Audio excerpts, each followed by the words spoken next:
is Guardian Radio, your station for up-to-the-minute news and intelligent, interactive, and engaging conversations. 96.9 FM. The views and opinions of the hosts and guests are their own and do not necessarily reflect the views of the management and staff of Guardian Radio.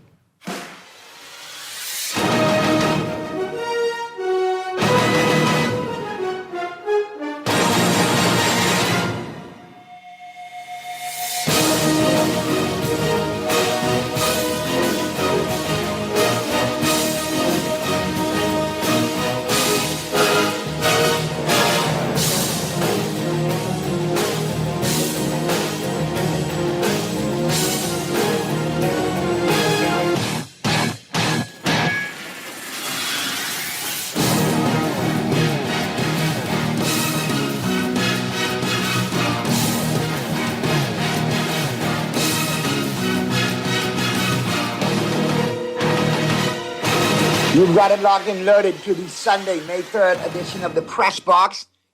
Your boy Naughty in your company along with Stat Boy. He'll be in the building short order. Mega will be joining us shortly. Pearly is still out, but Pearly should be back in short order as well. We're looking for Pearly to return probably around May 13th, May 14th. All right? But I'm sure... All right, and Stat Boy's in the building. What's going on, Stat Boy? My apologies, I was muted. What's up? All good, man. We got lots to talk about today, brother. We do. Plenty of sports. Plenty of... Especially the NBA. This week. Especially the NBA, post-NFL draft.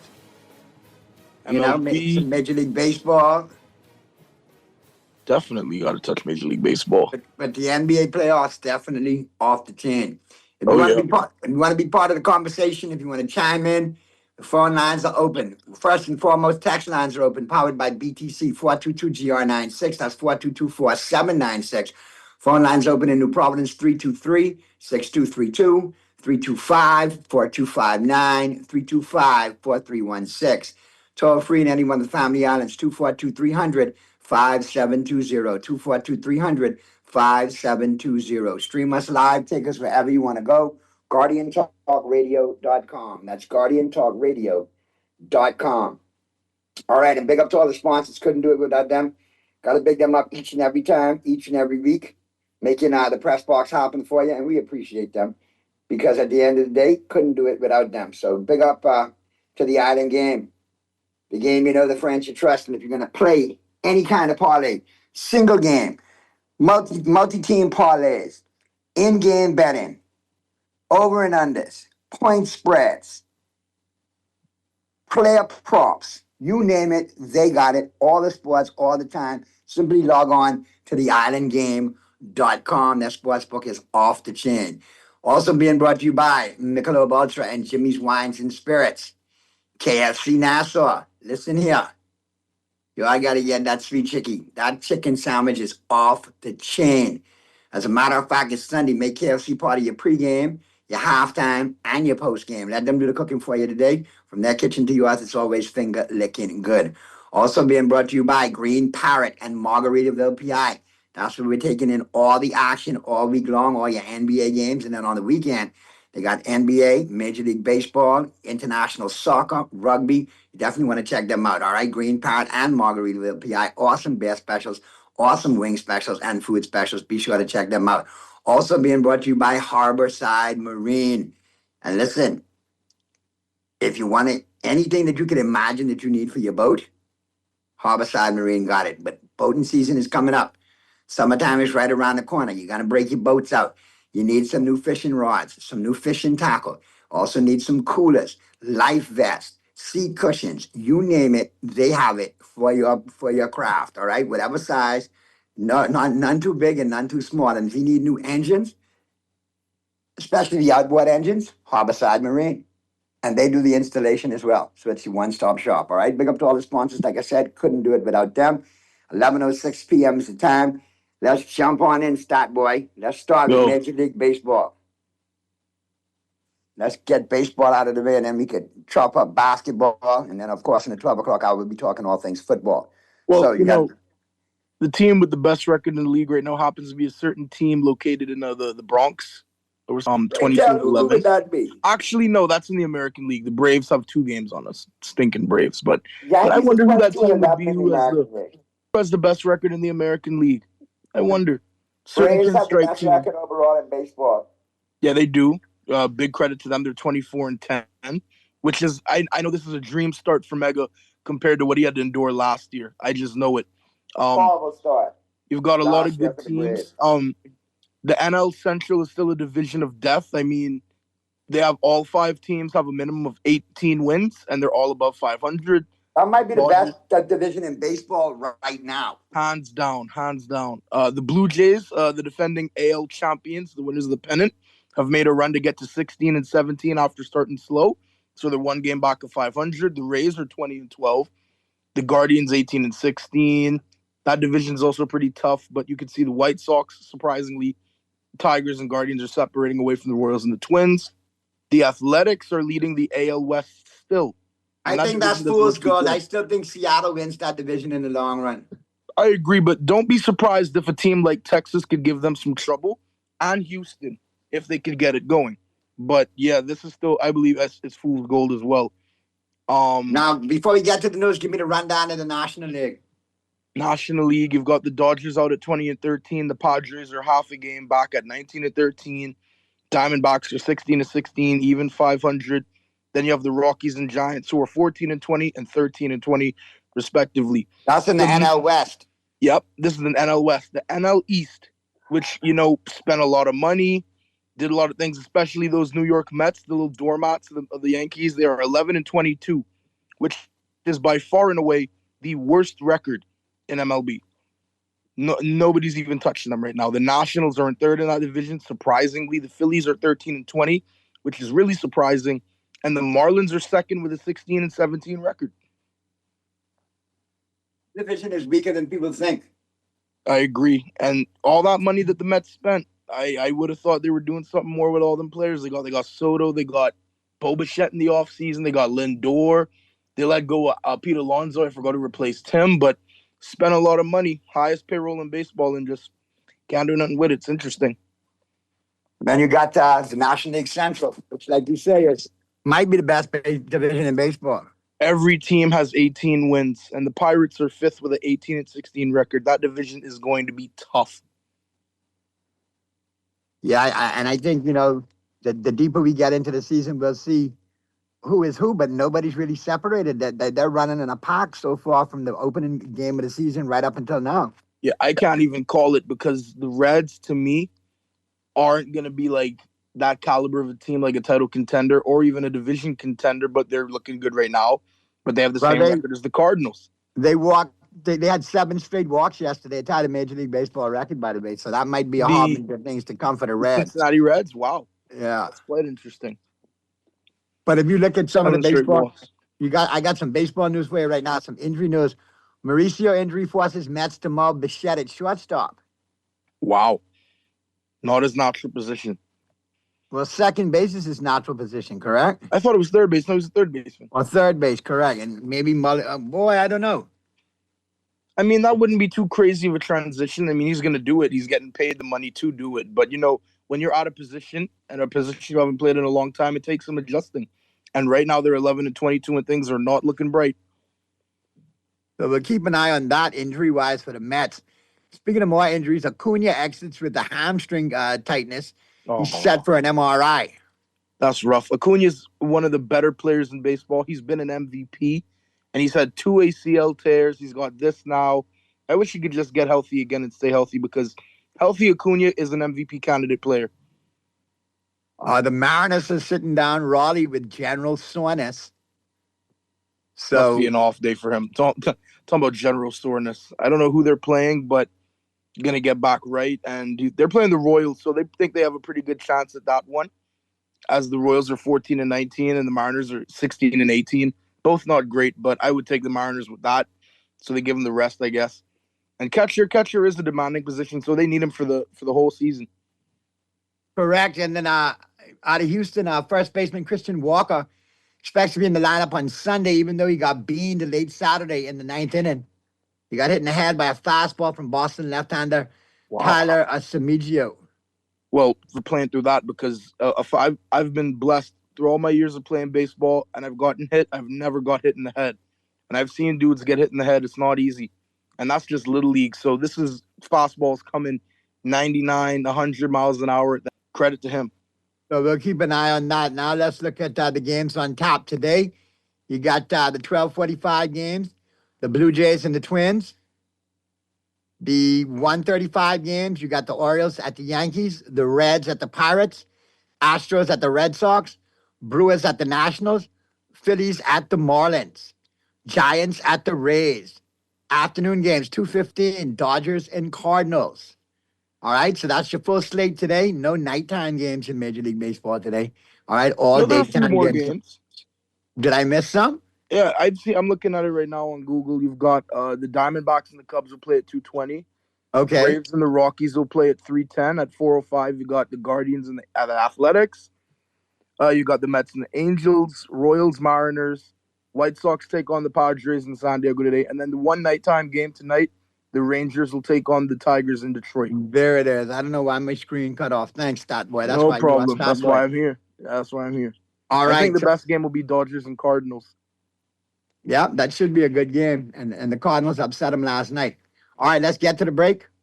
Quick break. Flip side of the break. We'll jump on in. We'll talk NBA playoffs.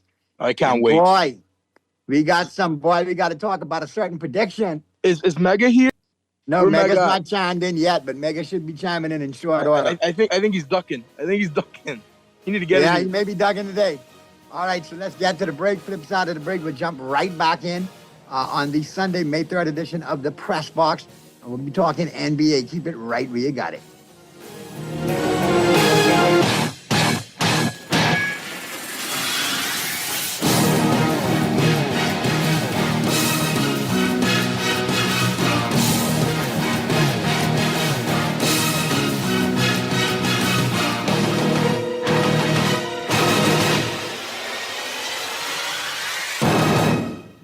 The FNM can't agree on anything except attacking everything started by the PLP. Now Michael Pintard is calling for a reset, but it's start, review, and cancel again. Imagine new airports canceled, school breakfast canceled, upskill canceled, the National Youth Guard canceled, energy reforms canceled. Their crew would roll back progress. The FNM, not strong enough to lead us forward, but petty enough to drag us back. Paid for by the PLP. Basketball fans, this one's for you. Buy a 6-pack of Michelob Ultra at any Jimmy's Wines and Spirits location and enter for your chance to win an all-expense-paid trip to a live NBA game before the end of the 2026 season. 2 lucky winners and their guests are headed to a live NBA game, so grab your Michelob Ultra today and get in the game. Drawing takes place April 20th, so don't miss your shot. Michelob Ultra is the official beer sponsor of the NBA, distributed in the Bahamas by Jimmy's Wines and Spirits, who reminds you to drink in moderation. KFC got that crispy onions crunch. Take a bite, it's a smile. Sweet onion sauce drip, happy running down my side. Pepper jack cheese, bring a little playful wow. Burrito bun soft like a cloud on this ride. KFC, get chicky with it. Hey. Taste the sweet side of things. Every single bite, so lit it. Got my whole crew doing that thing. Crispy onion, sweet onion sauce. Pepper jack cheese going on. Introducing the new Sweet Chicky Chicken Sandwich at KFC. Let's get chicky with it. Play with Island Games. We making dreams come true. Play with Island Games. We paying more out to you. Don't mind the noise in the market. You getting cash in your pocket. 'Cause Island Games is free and Pussy is tradition. So we play Island Games. We putting Bahamians first. Guaranteed to pay. Island Games. We like the other jokers. We've been here from the start. From the bike to computer. Island Games. We can make your dreams come true.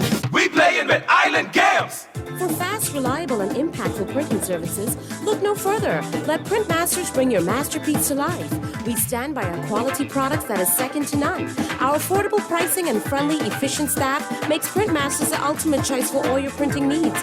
We can deliver any type of printing services, from banners to booklets to you name it, we can print it.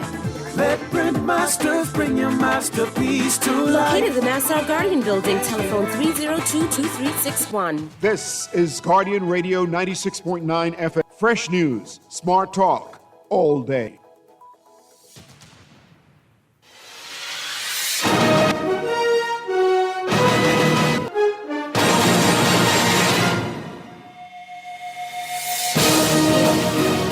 We're back at you on the Sunday, May 3rd edition of the Press Box, brought to you by the Island Michelob Ultra and Jimmy's Wines and Spirits, KFC Nassau, Green Power, Margaritaville PI, and Harborside Marine. Your boy Naughty and your company along with up until 1 p.m. Mega will be joining us shortly. Stat boy, let's get into the NBA. He need to join us now. He need to talk about that Game 7 loss. He need to join us right now. Listen, you know he can slide in 12 o'clock. Listen, all the Celtic fans out there, including our esteemed colleague from the Guardian Sports News, the editor, Mr. Sheldon Longley, and every other Celtic fan out there. Y'all in shambles. You all tote it, and you all take it, and yeah, you all got one more than us Lakers, but guess what? We're playing one more round than you all this year. You all going. Why we mind in 2024? We'll catch them up. It always swings. The pendulum always swings with that title race. But speaking of this game, this series, they were up 3-1. So this is inexcusable. I don't know what Mazzulla was doing last night, playing a starting lineup that had no minutes together, I think, for the entire season, let alone the postseason. I mean, Shireman, who he started, 0 points, 0 of 4 from the field, 0 of 3 Why Shireman started? Garza was 0 of 2 from 3, no points, 9 minutes. Ron Harper got 4 minutes in the game, 0 of 1. When he was playing good defense early in the 4 minutes, never touched the court again. Derek White had 26 on 9 of 20 shooting. Hauser had 11. Neemias Queta had 17. He was pretty decent for them. Pritchard with 13 and 39 minutes. Of course, Jaylen Brown had his numbers. He went 33, 12 of 27 shooting. Obviously, Tatum didn't play, which, hindered their chances. But knowing that, you have to put the best lineup out there available. And to start, they could never get a rhythm. They were starting to make runs and come back in the game. They had a lead late and then let it slip away again. Listen, let me just tell you, man, it was quite the game yesterday. Oh, indeed. I got to big up. Did I not mention 2 potential upsets in the East? And am I not one so far and potentially sit on the poise of being 2 for 2? Yes, you are. But you with Orlando, and you were calling them perfectly, but they had the worst collapse in NBA history. We'll get into that probably in a moment. I just want to take this moment right now to big up our boy from the Bahamas, repping the 242 at the highest level, VJ Edgecombe. Had 23, 6, and 4, hit 5 threes in the win, played 44 minutes, was out there hustling. He was out there scoring, playing defense. He was a plus 19 plus, and he did his thing. That was the highest of all his teammates. And you know what I loved? I watched veterans look for him in key moments of the game, especially Joel Embiid. Oh, yeah. And he went off, too. I must admit, he did play good. I got to give him credit. Yeah, I mean, Embiid had 34 points, 12 rebounds, 6 assists. You cannot knock that from him with his bad rubber knees. Yeah, you had Moxie with 30, 11, 18, 2 of 4 He is the straw that stirs the drink, my brother. With 11 rebounds and 7 assists, and he had 1 turnover. 1 turnover. I'll take Tyrese that. Maxey, listen, he is creeped up high on my list, I know. He's a guard that you would love to watch. If I watch the Sixers, I cannot tell you where to die. Well, yeah, everybody started in the Bahamas watching Sixers more because of VJ too. On the quiet, when no Laker game on, I'm from the beginning of the year, I've been watching the Sixers and the Spurs. I ain't gonna tell you where to die. And I love that guard duo that they have with Moxie and Edgecombe. I think going forward, though, they need to play Quentin Grimes a lot more, especially more than Kelly Oubre, who was just garbage yesterday. Because at least Grimes is going to give you good defense, too. And he can score better than Oubre. Which, yeah, Oubre just out there for decoration right now. But the team did their thing. Paul George, he had 42 minutes, 13 points, 5 of 10, 3 of 5 from 3. Obviously, when you have guys like VJ, Moxie, and Embiid with a hotter hand, you look to them, you go to set them up, and good win for them. It was Paul George's 36th birthday yesterday, so a big Game 7 win for him. And Embiid finally beats the team who's been haunting him all year. All right, let's hear from VJ Edgecombe post-game. We finish hearing from our very own VJ Edgecombe. I want to make a comment on the NBA Rookie of the Year. All right? And don't let me forget to do that, stat boy. But I'll remind you. One of Naughty Damas's I Told You So. Told you the Sixers was going to be a tough out for your Celtics. I don't know how you've seen this on Orlando. I must give you credit. Matchups, man. Matchups. How you And match up with a team. you played the game. You know the game. I got to give it to you. There you go. All right, let's hear from our very own VJ Edgecombe. Post Game 7 last night. Philadelphia 76ers eliminate the Boston Celtics 109-100. VJ, 23 points, 8 of 17 from the field, 5 of 11 from three-point range, 4 assists, plus 19 in the ratio there. Good stuff from him straight across the board. Here's our very own VJ Edgecombe. So full disclosure, I was in a completely different part of the building when they were like, hey, do you want to talk to VJ? So I sprinted over here to talk to you after this big game. First of all, you played great, and it's a win. How are you feeling right now? I feel great. I say now it's on to the next game. Glad, we came back, did what we had to do. Now we're focused on New York. Do you need to turn to Andre and just take a snack? I mean, he's floating food in your face right now. It feels very rude, tight. I mean, I love patties. So this is for me though. I brought this. I thought it was for me, but he brought it so he can eat it. So it's cool. That's just rude. If he wasn't up to here, you should just give him a nice little shove. For you guys in this series, it was a remarkable comeback. When it was 3-1, what gave you the confidence that this outcome today could be the thing? We know we were right there. We just had to stay together the whole time. Like I said, we've been fighting hard all season, all series. Even though we've been faced with a lot of ups and downs, but we stayed solid, we stayed disciplined. And I think that's what allowed us to, come back and win the series. How much of a factor was it when Joel Embiid returned to the team? Man, he's a big factor. Like I say, he just requires so much gravity, and he's so good. He's just so good at basketball. So he's an elite player, and he just wants us to go out there, have fun, and play hard. So yeah. Okay, so let's be honest here. You're a young guy. Obviously, your history with the Sixers is not 44 years in length, but the Sixers' history against the Celtics in a Game 7, and then just the Sixers' history in a Game 7 period. How familiar are you with just how not great that history has been?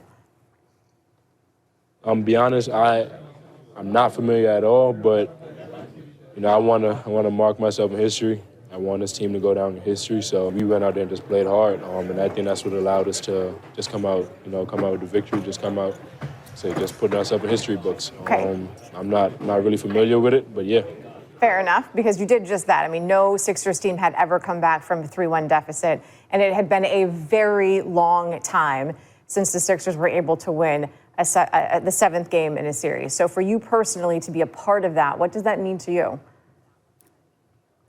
It means a lot. It means a lot, but it just shows us a step in the right direction. Obviously a championship, and I said we can't get to a championship if we didn't win the first series. Now it's on to the next series. So our main focus right now is New York. All right. No, your main focus right now is to go track down Andre and get your own patty, man. I mean, let's be honest here. Go get some food. Thank you. Then New York.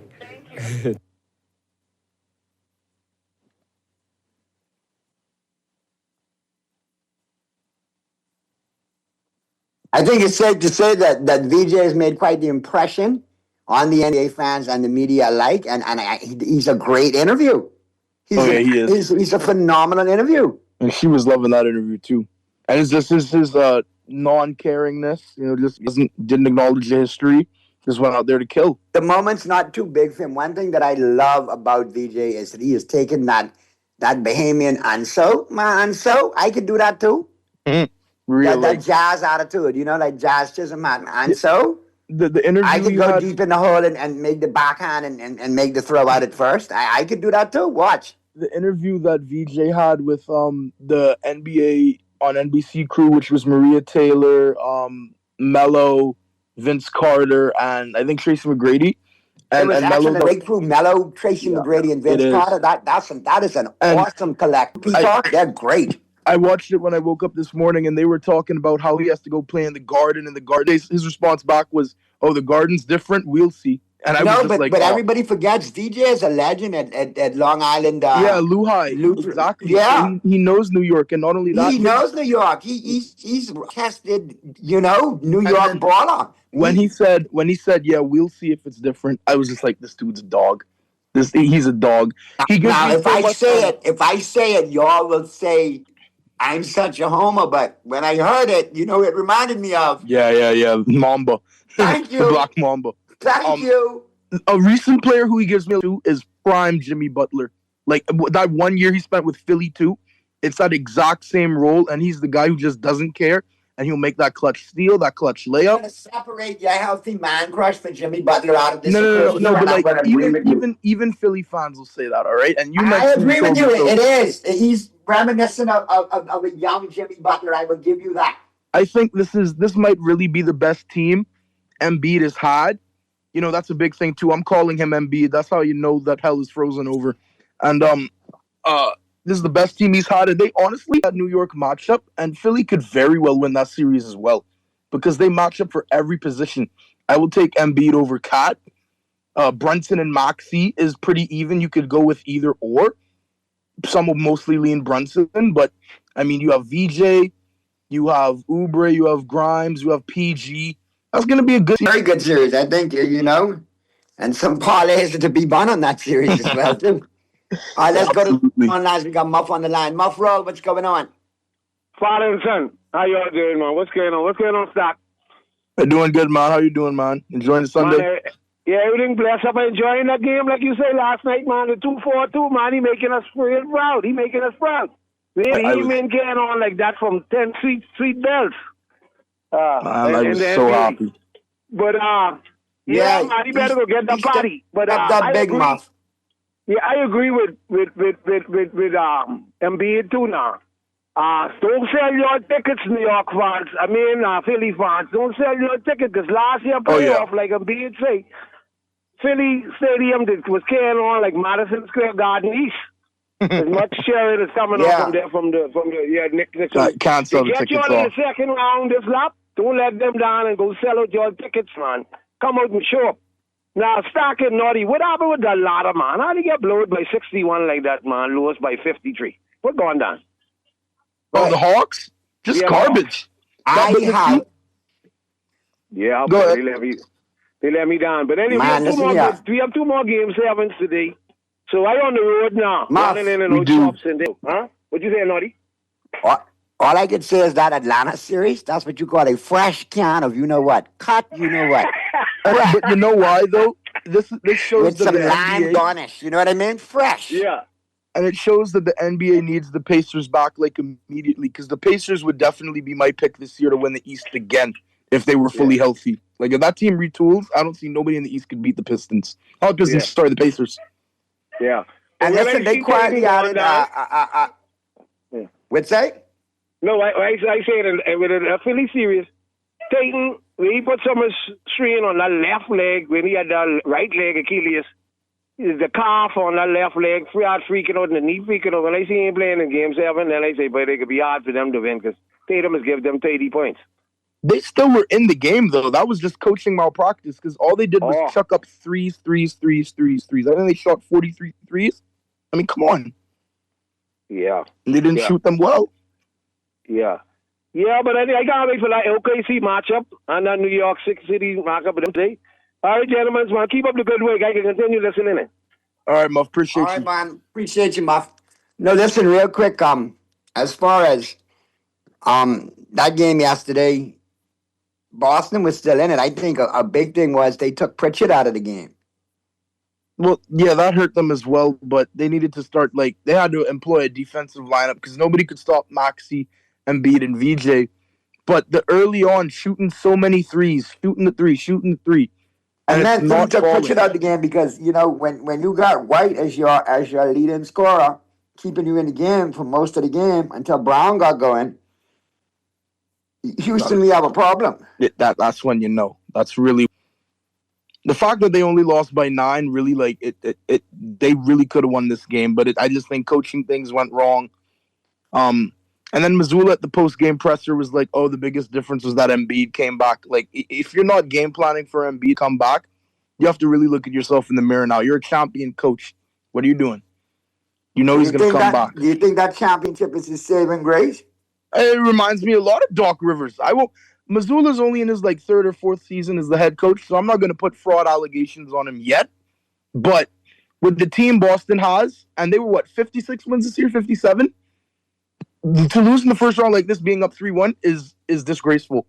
So I won't put fraud allegations on him yet, but he's got to really come back next year, and I think at least make the conference finals or the finals, at least. All right, let's get back to the phone lines. The press box.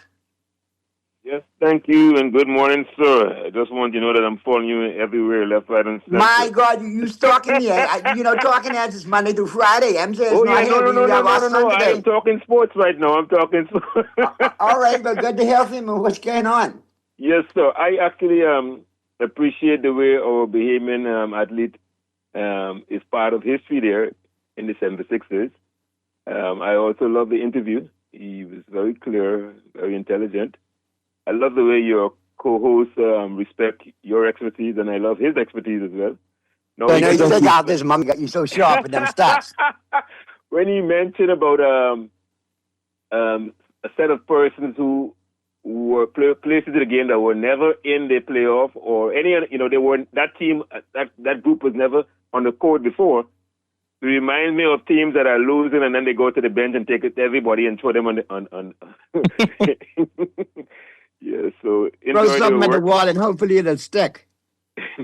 Yes, and when we get back to Talking Head, I will tell you the history of some of our names, Chisholm and all those other names, the international flavor of those names.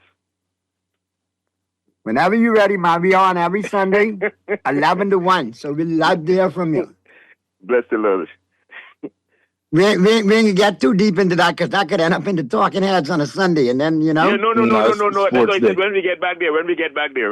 Yeah, man, definitely, man. I try to get in the program during the week, but sometimes you're doing well that I can't get through. Man, Gov, it's silly season. That phone is be lit from 4 o'clock when we walk through the door till after 6 when we leave. I see that. And text is another thing. I got to take oxygen in next week to read the text because I'm running out of breath. But good stuff. You too. Enjoy your Sunday. All right, bro. But Sancho, let me just touch on something. And here's the point I want to make. And I don't want to base this on the race card, but I do have to touch on the fact that how it does significantly play a factor still in sports. We're talking the rookie of the year point, right? Correct. I remind you. Yeah, now, for context, I'm getting into it right now. The rookie of the year balloting. Now, to me, that is the most valuable rookie. That is the rookie that has contributed the most on the court. I agree. From a personal standpoint, off the court, from a personal standpoint, community-wise and whatnot, and what he brings to the team. Did he improve that team? I agree. Did he make that team better? Because if you look at great rookies, Bird made the Celtics infinitely better overnight.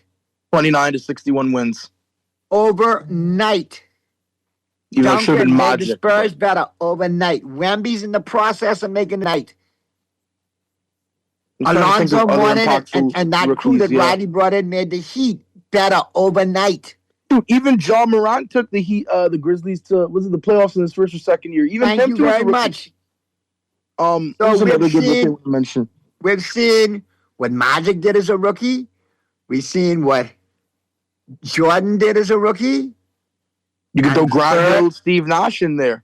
Correct. And even my boy Kobe, I loved to death. Airballs as a rookie. But still, we saw saw him. The heart. Another great rookie was Melo, and Melo should have definitely split the 04 Rookie of the Year with LeBron. It should have been a split. Please don't get LeBron sexual started. Please, yeah, okay, please, fair enough. Please. Fair enough. I've been hearing a lot of that in my friend circles too. I don't need to hear that either. But my point is, yes, Flag did an awesome job in Dallas. And you couldn't tell the body of work was coming out there because that wasn't a fully healthy squad all year. I agree. He played multiple positions. He showed flashes. But at the end of the day, Knuppel and VJ ran neck and neck with him with scoring. And if you look at their team, they're the second and third options on their team. Oh, Knuppel was making a case at a point for first, but that's still LaMelo Ball. That's LaMelo, and on some nights it's old boy too down there, the center that they got. Correct. Power forward. Yeah, and VJ is I would give Knuppel number 2. That VJ is number 3 at best. Yeah, that's what I'm saying. At the worst, he's the third option. So you take that into account, and Flag is chooching up everything because he's the only person putting bungies in the seats in Dallas. They love the numbers that Flag put up, which I'm not going to say aren't great numbers. He's definitely first But team again, like LeBron, if you put up volume and stat pad, you're going to have numbers. Oh, yeah, for sure. And I wouldn't necessarily even say stat pod, but I would just say, like, it's going to look better because you're the only person on a garbage team. Whereas VJ is walking into a situation where Philly wasn't good last year, but Moxie's coming back, George is coming back, Embiid is coming back, proven guys in the league. And they were the only team to make the playoffs because Charlotte didn't even make the playoffs. Well, you've been sipping my Kool-Aid this morning, son. They had a very sketchy win against the Heat. LaMelo injured, Bam in that game. If Bam doesn't get hurt by LaMelo, the Heat probably smoke them. And VJ has taken this team not only to the playoffs, but to a playoff series win. Obviously, that doesn't account into the regular season voting. All points that I was gonna make but great. I'm glad you did. Very good stuff. I'll tell you my point. Go ahead. I'll tell you the one thing that irks me the most about this whole voting thing with the Rookie of the Year. The only one thing. I didn't care if he didn't get Rookie of the Year. I didn't even care if he didn't get a bunch of votes. But for VJ to not get at least one first place vote really irritated me. That really irked me. And it boils back to the race card again. Like Cooper Flag, like I said, his stats may actually come down next year in Dallas with a healthy Kyrie Irving. Yes. I can see that happening. And healthy other pieces. I can see that happening because Kyrie is still a guy who, I don't care what nobody says, Kyrie's efficient and a scorer. Not in a bad to score at that volume that he did as a rookie. Yeah, he won't be able to 51, 45. That's not happening. Then you look at Canupa. What is he going to do? Hold on. What is he going to do in year 2? There's a lot of tape on him now. True, you do get the sophomore slumps. I hope VJ can avoid that too. But the one thing VJ is better than both those guys at is defense. And he can defend better than both of them. And here we go. From opening night with his 34-point outburst, he has consistently played. He's been in that starting lineup all year. He's carved out a niche on that team, a role on that team, a big role on that team, where veterans are embracing him and encouraging him to step up. Last time I saw veterans tell a rookie to shoot the ball from 3 was the Lakers. And you know who that rookie was? Kobe. Byron Scott. Oh, Byron Scott. From Arizona State. Shooter. They was like, no, Magic would put him there and say, shoot the ball. Like, Magic would give it to him and literally, like, I'm passing it here to shoot the ball. And the thing is, VJ don't need that, like, reminder because he's just so confident in himself and the work that he's put in. Excellent finisher. Area. His shot's getting better. He's going to be a really nice guard. So you have to look at all of that in consideration. And here's my point. You have to look at the team who vastly improved by the addition of this rookie, and the Sixers were that team. By far. They were there from day one. They were never out of the playoff race from week 1 to the finals end of the NBA season. They've been in the conversation. I would say Charlotte was close because Charlotte's been really, really bad for a while, and Canupa really, really stepped up. Props to Charlotte for that 30-game stretch they had when they played lights-out basketball and turned everything around. It was just terrible how Orlando did them, though. I'm not going to lie. That was horrible. At the end of the day, VJ, to me, was more impactful. I agree. More valuable. Better two-way player. I was the best all-around rookie on the court and off the court when you look at the total package. And he's still playing, and he's playing at a veteran level. And by God, the Knicks better watch out or they could be upset too. I looked at your mom last night and I said, the Sixers take out the Knicks. It's clear sailing for OKC. They can make the final. Well, say it again. I said 2 things can happen. If the Knicks mess around, the Sixers are in the Eastern Conference Final. They may not make the finals, but they're in the Eastern Conference Finals. I mean, if the Knicks are gone, that gives the Spurs a different breath of life because they know they could pretty much beat any in front of them. The Knicks do give the Spurs a tough time. They have been, but that's regular season. But I think the West will win the finals regardless. I think the West is too good this year. I think the Western Conference Finals in advance, I like OKC and San Antonio. That's what I like as well. I'm not hating on my Lakers. We just don't have it to give. one of my friends was telling me, like, you can't give up faith. You have the Lakers could win. There's so many variables to account for. And as right as he is, I've been watching basketball for so long. And the last time I saw a team as strong as this Thunder team, it was the Golden State Warriors in 2017 and 18. The Spurs are right there with them. They just got to go and get it done first because the Thunder have gotten it done before. But yeah, interesting stat about VJ real quick. He's the first rookie, and this is something that Knupple and Flag can't say they've done. He's the first rookie since Tim Duncan to record 30 and 10 in a playoff game, and he's the youngest person to do it, I think right after or just right below Magic Johnson. 30 and 10 in a playoff game. Listen, he's playing in rarefied air, and he matches up well against the Knicks, because who really could cover VJ on the Knicks? You're going to have Hart on him at all times, and guess what? That frees up Paul George to work on Anunoby.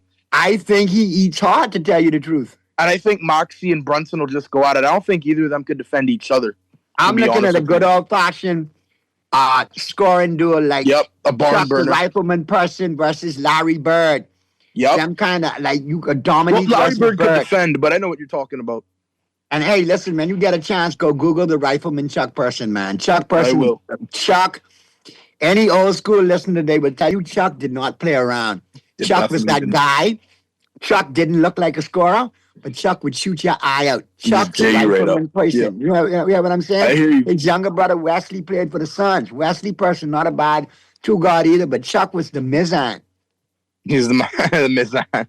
He was one of the few dudes that could go toe-to-toe with Larry Bird, and Celtics enthusiasts will tell you, Chuck, the Rifleman, couple of series, him and that Bird speaks volumes how good he was. That speaks volumes how good he was, too.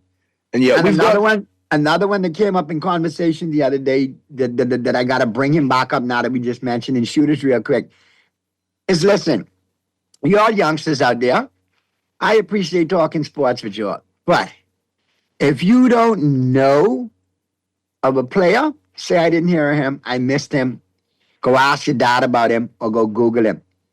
But you can't disrespect Glenn Rice. No. Michigan University All-Star legend. Miami Heat legend. Charlotte Hornet legend. Set an NBA scoring record in an All-Star game. Won a championship with the Lakers. One of the most deadliest, cold-blooded, iciest three-point assassins ever in the history of assassinations. He hit 1,500 threes. He was an All-Star Game MVP, All-NBA second team, All-NBA third team in back-to-back years, All-Rookie second team, an NCAA champion, an NBA champion. But when you talk scoring, Sancho, he was just a flat-out Glenn Rice would light you up. Yeah, he averages 18 for his career with 4 rebounds and 2 assists, but he scored 18,000 points. You can't take away from him at all. No, you know, and listen, here's another thing, too, for all the old-school aficionados. There's a documentary that's premiering now, and they're teasing it, but I think it drops in the next couple of weeks. It's called The Kings of Vegas. It's the documentary of UNLV and my personal friend, my dear friend, Stacey Augmon. Everybody knows for years how tight me and Stacey are. But it also highlights Larry Johnson, who I know personally as well, through Stacey. Moses Scurry, Anderson Hunt, Greg Anthony, they're the greatest coaches ever. It was that magical, mystical 1990s UNLV team that I think could actually beat some pro teams. That's how good they really were, Sancho. That team on the court, I will never know. Well, I think there's extenuating circumstances why they lost the second year to Duke. I think they were sacrificial lambs because remember now they had been barred out of the tournament because they, you know, people were always all over talk for improprieties and so on and so forth. And they were that good, they banned them out of the tournament.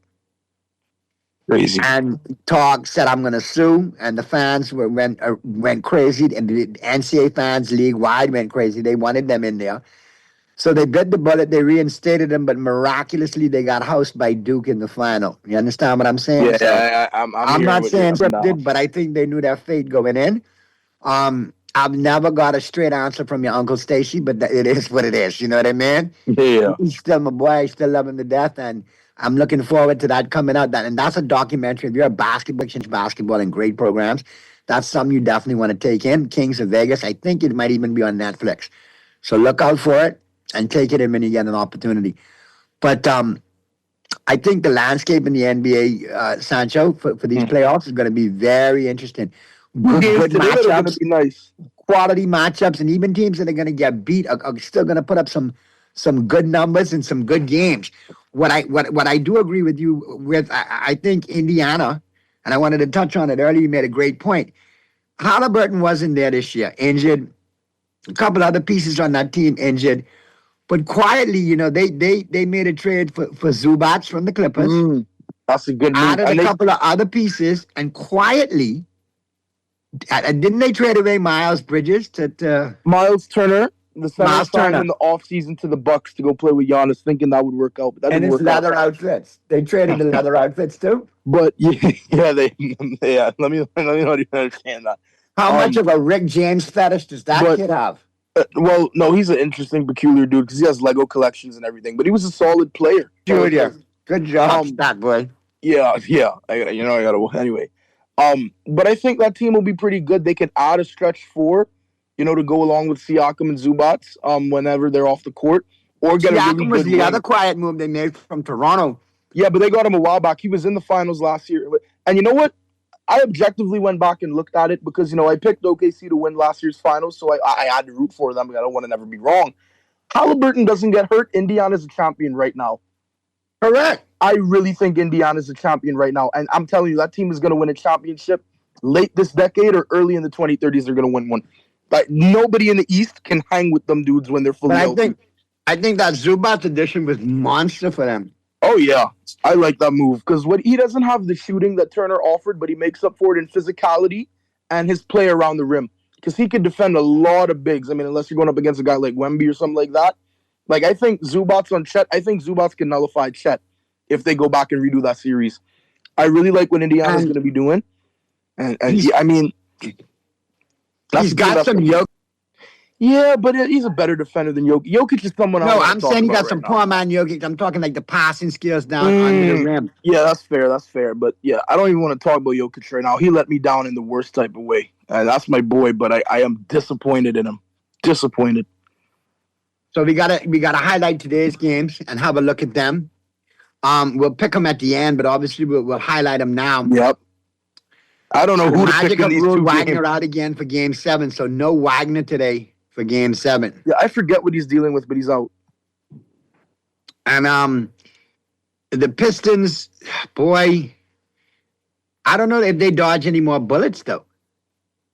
Yeah, but there's no momentum for Orlando either in the sense of I think they scored 19 second half points or 20. That is the worst choke I've ever seen. Like the 2018 Rockets Warriors Game 7, when I used to love James Harden a lot, and I swore the Rockets were going to win that game and go to the finals. 27 straight missed threes. But that's just threes. Like, this team missed 24 straight shots, I'm pretty sure. Like, that was terrible. Well, the last time I saw meltdown, and this could hurt some Portland Trailblazers fans, was in 2000. That's another one. Up by 15 in the fourth, and totally meltdown to the pressure of a young, and I will use the word rabid because he was rabid in that fourth quarter. He was like an unhinged mongoose, Dredd. You hear me?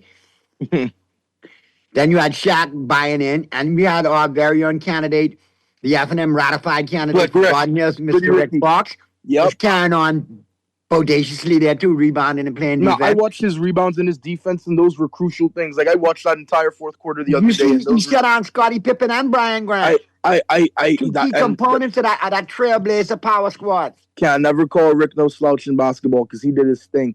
And I think he three-peated and locked them down, and he was a rebounding force. Like, the role players were so perfect on that team. You had him. You had Robert Horry, I'm pretty certain. You had somebody else who was a solid role player. A couple of big threes for sure.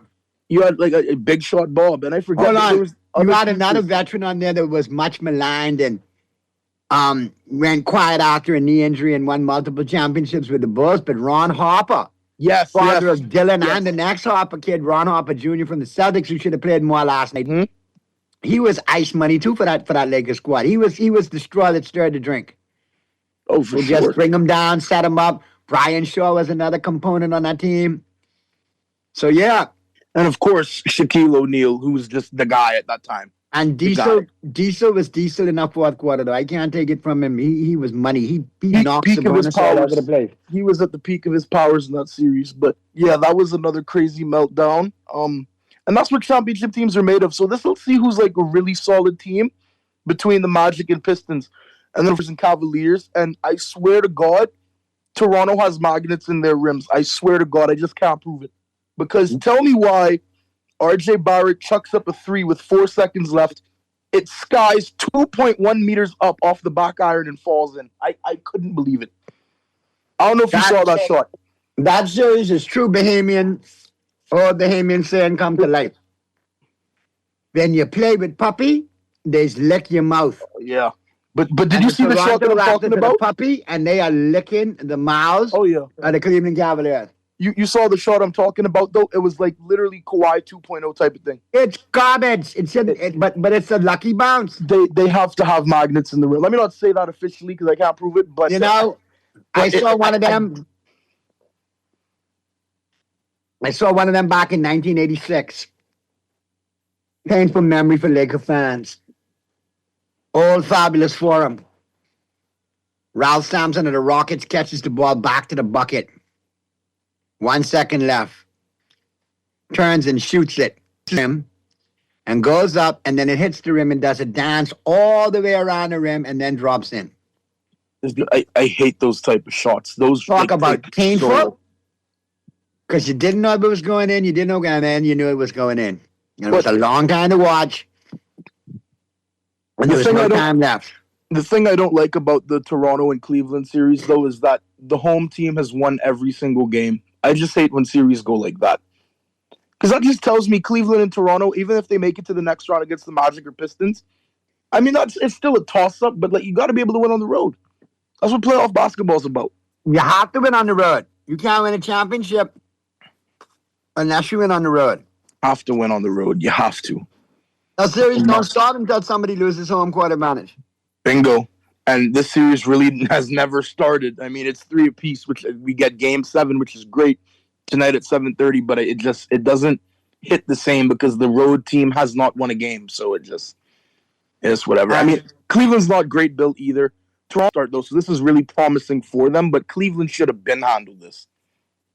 So now let's look at some upcoming series in the NBA. Who's the next round, Stat Boy? We've got tomorrow, Game 1, we have the 76ers in New York taking on the Knicks. And but that's quick, though. My God, that's quick. Yeah, no rest for the Sixers. And then that works for them because I think momentum helps in their favor. I agree. And then you have the Timberwolves taking on the Spurs at 9:30 tomorrow night. And then we'll have Game 1 of whoever wins the Raptors. Oh, that's nice to know. Your mommy is going to sleep so well tomorrow night. Yeah.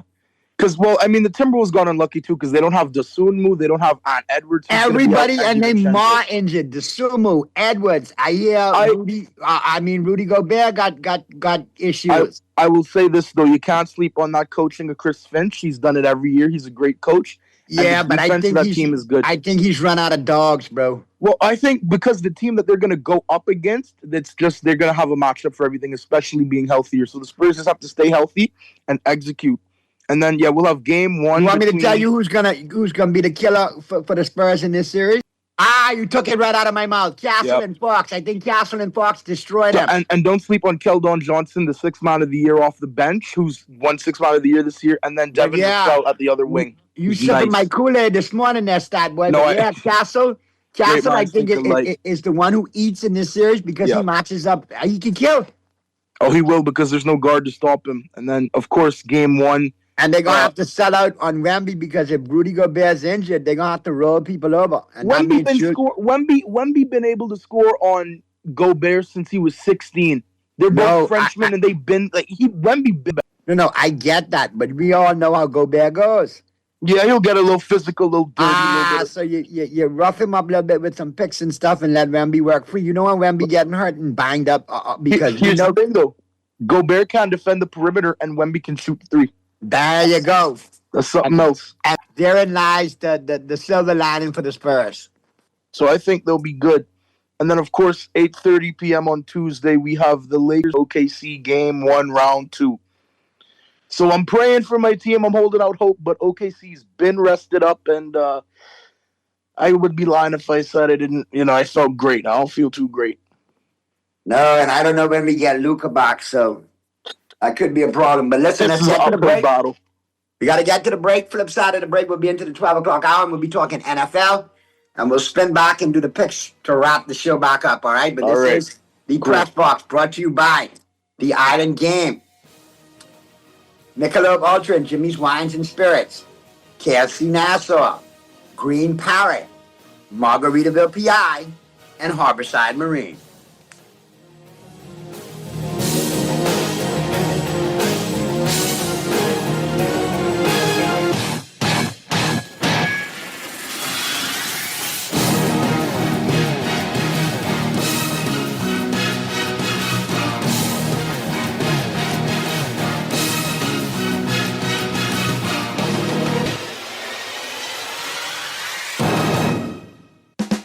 Play with Island Games. We making dreams come true.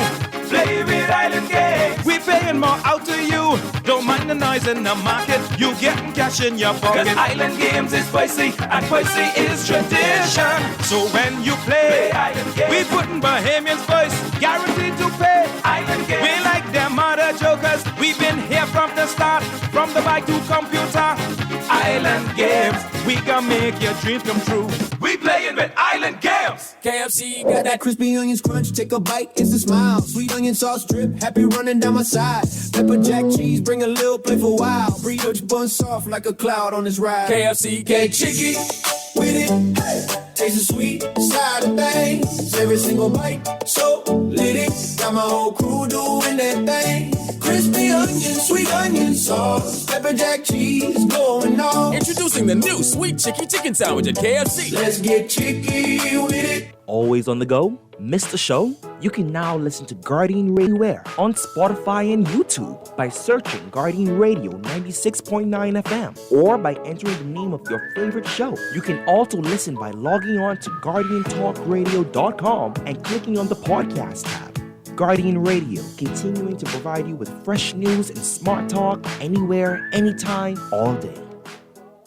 At Star General, you can go gold. Comprehensive car insurance covers from accidents, fire, theft, and third-party liability. But the Gold package gives you increased coverage for rental car and windscreen, personal accident, medical benefits, deductible waiver, and 24-hour roadside assistance where available. Our Star General Gold package also gives you up to $2,500 for accidental damage to a rental car anywhere in the Bahamas. Go gold with Simple. This is Guardian Radio 96.9 FM. Fresh news, smart talk, all day.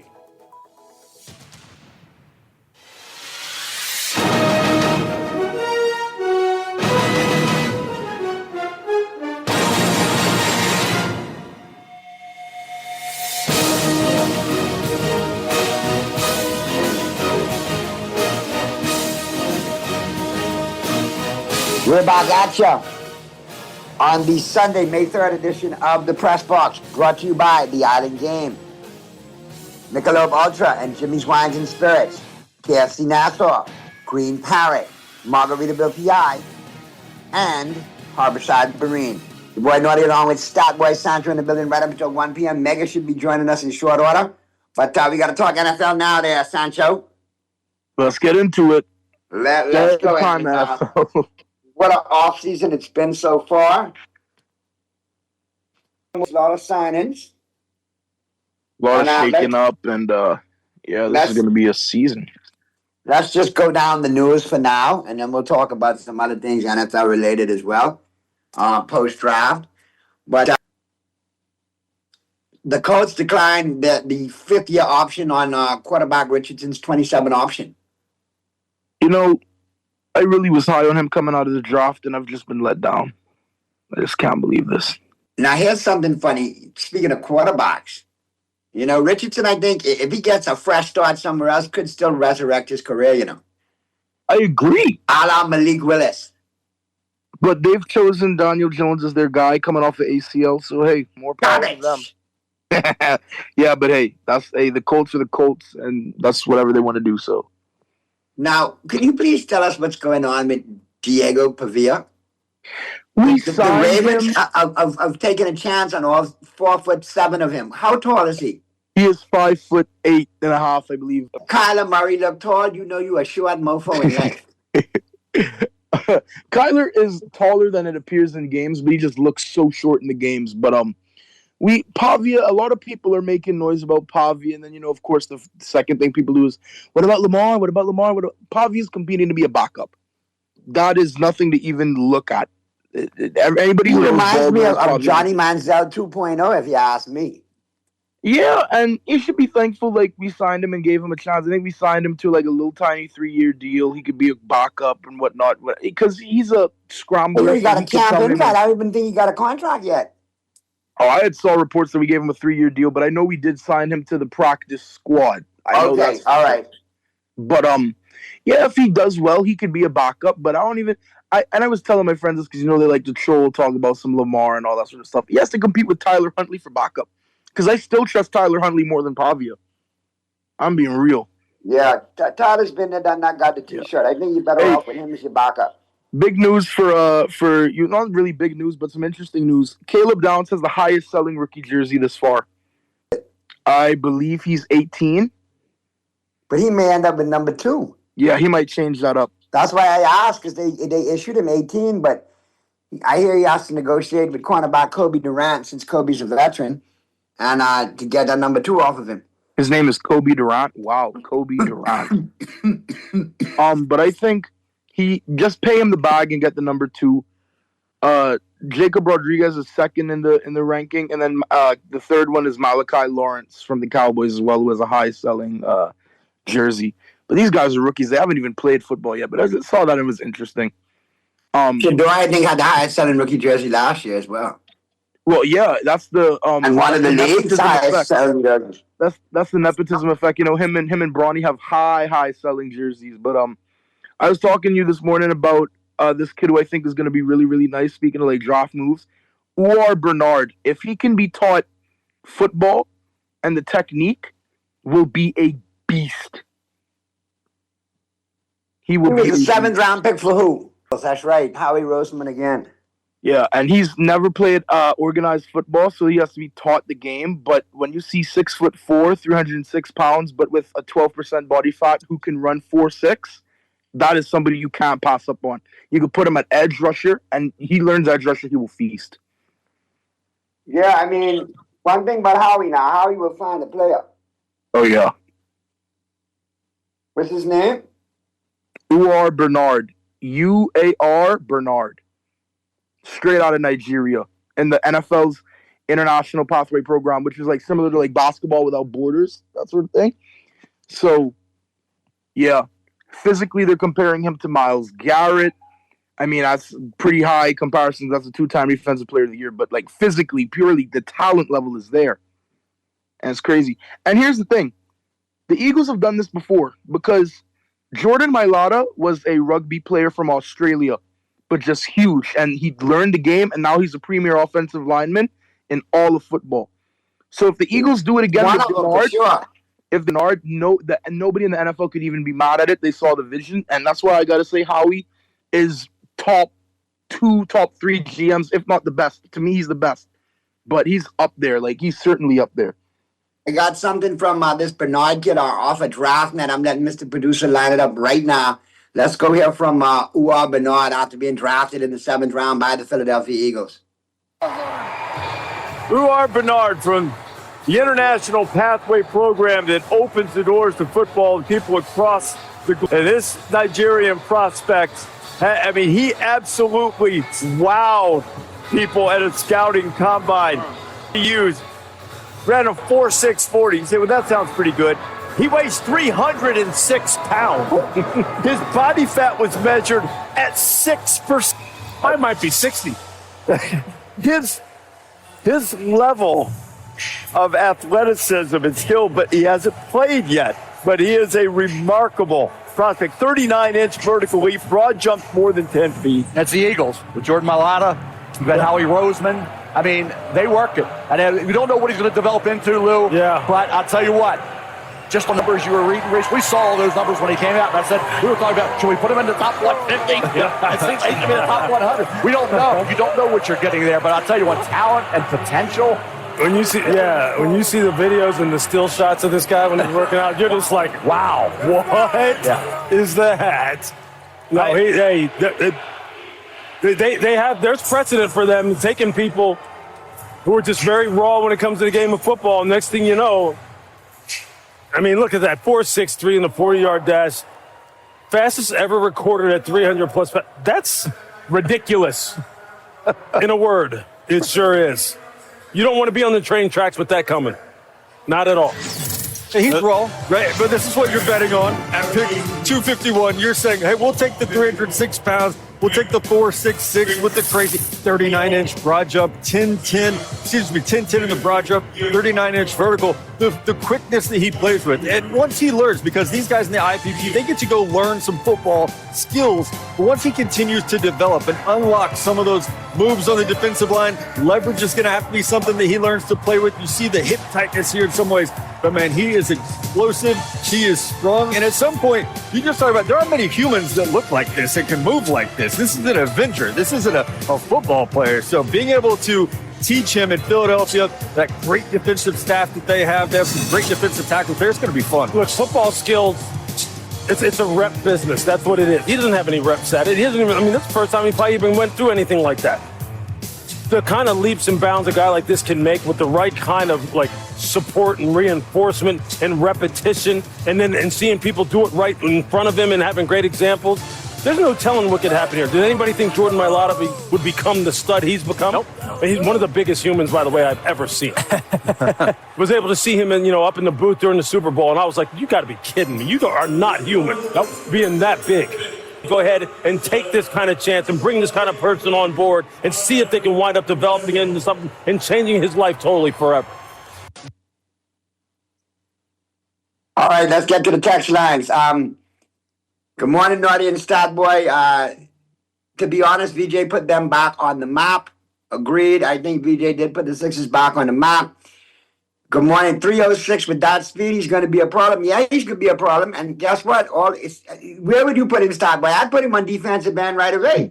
D end, edge rusher right now. He could clog the middle, clog up the running lanes, or he could pass rush and get past a lot of these tackles in the NFL. Yeah, if he got some bend to him like our defensive lineman need, and he could get around that corner. And if he could bend the corner and he could sink his hips to kick slide, oh my goodness. Because he's quick. And if he has agility to him and he just develops and learns technique, boy, oh boy. He's going to be a problem. All right, let's have a quick glance. Mendoza working under center at Raiders minicamp, and guess who was coaching him up? Who? Tom Brady. Tom. Yeah. Tom's got to make sure the investment that they made is up to par. You got to get some return on investment with Mendoza. In California and Indiana, Mendoza took 5 snaps under center collectively in his total time there at both those universities. Hey, it's the NFL. He'll adjust and he'll adopt. He's a hard worker. He says the added footwork has been the biggest adjustment to playing under center over the last 2 days. Instead of being back there in shotgun, we have to get back to make sure you best serve your offensive lineman. Still be on time. Still decipher the defense. And with that, actually having an emphasis on those first 2 steps on securing the snap and getting rid of it from right out there, he has to have quick feet, but I'm continuing to work on. So he gets it. He's figured it out already. He knows what he got to work on. We couldn't have bought Ashton Genty a lot. So they've built up the O-line to be able to do that, and the Raiders could be an interesting team. I think 27 seasons when you'll see them make a playoff push. And nice little team. Can you tell the Brady effect is rubbing off on Mendoza? I mean, to make Mendoza's transition smoother, he has conducted walkthroughs at the team hotel in ballrooms with his fellow rookies during the last 2 nights before they practice, taking 25 to 50 snaps under center with each offensive lineman. Offensive lineman Trayson, a third-round pick in last month's draft, who played left tackle and center at Texas A&M, said it's been an awesome opportunity to get additional reps in with Mendoza. Zuko Mendoza, a great leader. Adding that the Heisman Trophy winner is easy to talk to and easily to follow. He's a great leader. Off investment alone, the Raiders should be happy with that he's got what it takes, and he should be there in a season or 2. Oh, yeah. I definitely agree with that. He might even start way quicker than people think. Because Kirk O'Bangs ain't gonna. Sorry, he's not it no more. Kirk Cousins Hopefully he don't get injured, and then this kid gets thrown to the dogs. Yeah, but I think Fernando will be able to step up to it. Speaking of injuries, the Giants wide receiver, Malik Neighbors. No, Darius Slayton had core muscle surgery. Oh boy, he's going to be out for a couple of weeks. And he's going to miss the whole offseason program into the spring. Into the spring? Wait, you mean like he'll be back for training camp though? And all that. Right, and he just signed a contract like $36 million. He finished last season with 37 catches for 538 yards and a touchdown. Speaking of the Giants, though, it's looking like my boy, he'll return back home. The rumors are heating up about Odell Beckham. I think go back to the Giants? Yep. For what? You forget Harbaugh coached him that year in Baltimore that we were supposed to win it all, hey? But for what? He's washed, though. He's Listen. When you have guys like Neighbors and Slayton, and even what's his name? I don't know if Wandale's still with them anymore. Wando might have left in the offseason. Yeah, Wandale Robinson's in Tennessee. Wandale's in Tennessee, then he'll be with Carnell Tate. Interesting. Correct. Odell's the perfect guy to get open underneath stuff at this point in his career. And Odell was showing a lot of maturity with the Ravens when he was there with us, mentoring up the young guys like Zay and Bateman, who ended up having career years. So I really, really think that it would be a good move to get him back. And he knows what his role is at this age in his career. Odell's been out of football for, I think, a season or two. I'd love to see him back personally because I don't like when people don't get to retire on their terms. I hate when they get pushed out of the game. And I think he could still be serviceable. Not this great level, but just serviceable. But we'll see. I think he's washed, to tell you the truth. But we'll see. We'll watch it play out.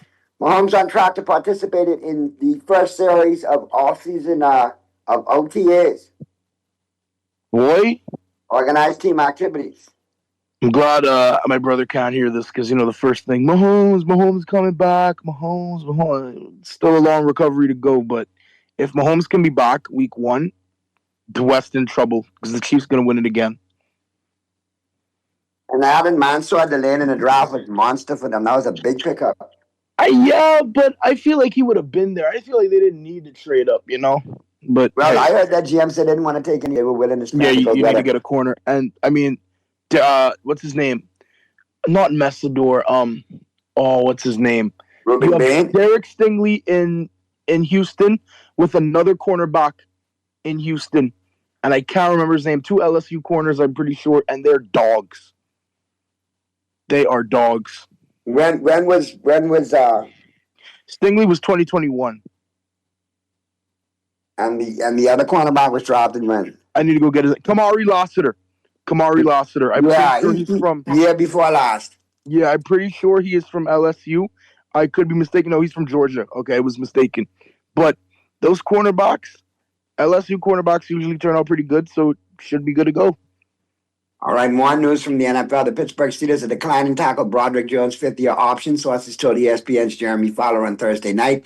Jones, who turns 25 next month, suffered a season-ending neck injury in Week 12 to the Bears and had off-season surgery. It's unclear if he'll return to training camp or for the start of the season.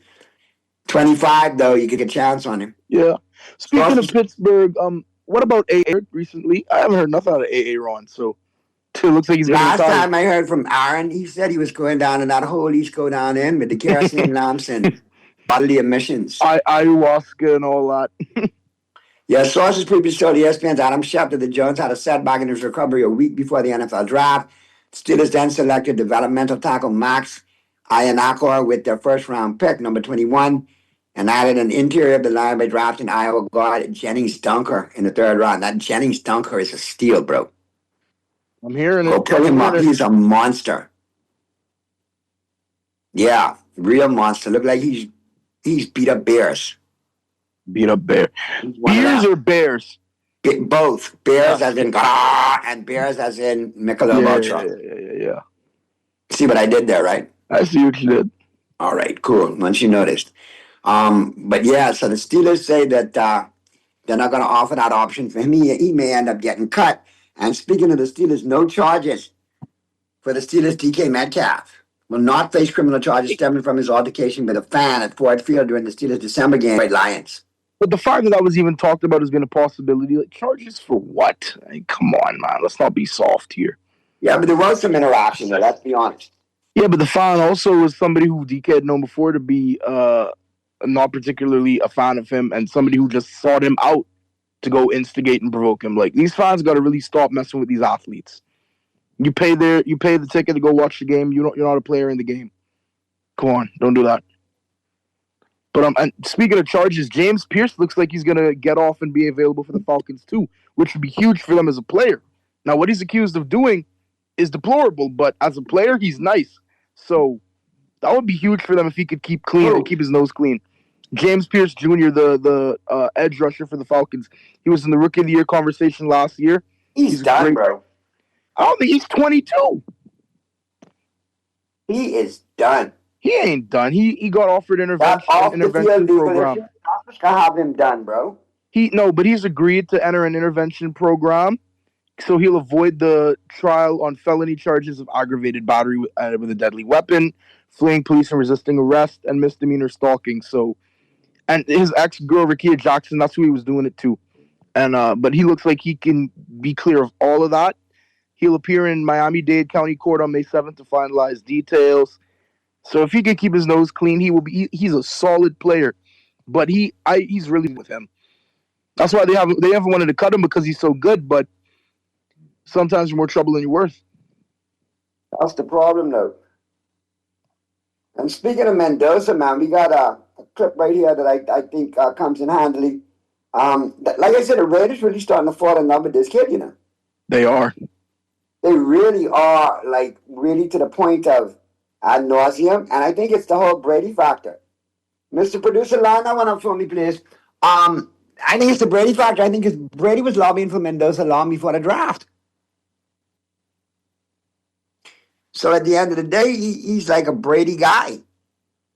Just got Kirk Cousins there because of the familiarity with what's the head coach of the Raiders' name again? Kubiak, correct? Clint M.F. Kubiak. What a dog. Clint M.F. Kubiak? Yes, because he's that good. I have to give him the M.F. Soon, if he does... I thought Clint M.F. Kubiak was... My father was a Kubiak too, as in Gary, who coached a long time before me. Well, Gary won a Super Bowl with the Broncos in 2016, so Kubiak's trying to do the same thing with... backup quarterback to Elway. He was, exactly. Long-time Bronco, the culture, the city. But yeah, no, MF stands for something else. And if he could turn it around with the Raiders and get them to the playoffs, Kubiak will officially earn BMF from me. Because... the most favorable. Exactly. Because... he is a guy who had Seattle's offense absolutely rolling all postseason, and he's somebody who will get Genty going. He coached up Kenneth Walker into a Super Bowl MVP and got him that contract with the Chiefs. And Kubiak is who I wanted the Ravens to get. I don't mind Minter, but I really wanted us to get Kubiak. If he could do things with the Raiders, he will be that guy to me. Great coach. Let's go to the clip right now and see who this Raider legend is who endorsed young Mr. Mendoza. So Fernando Mendoza is going to wear number 15 for the Raiders. That was Tom Flores' number, and a lot of folks were wondering, okay, going to be wearing it for the Raiders? The answer is yes, and Tom Flores has personally given it his blessing. The 89-year-old Tom Flores, Pro Football Hall of Famer, I'm pleased to say. Raiders, Paul Gutierrez, who writes for the Raiders website, quotes, "He deserves my blessing because if he's not the real deal, I don't know what the hell I'm doing." End quote. Wow. Called Mendoza perfect. He can make every throw. He can make the plays. What can't he do? He does it all. He's fun to watch. Plus, he's a good-looking kid like me.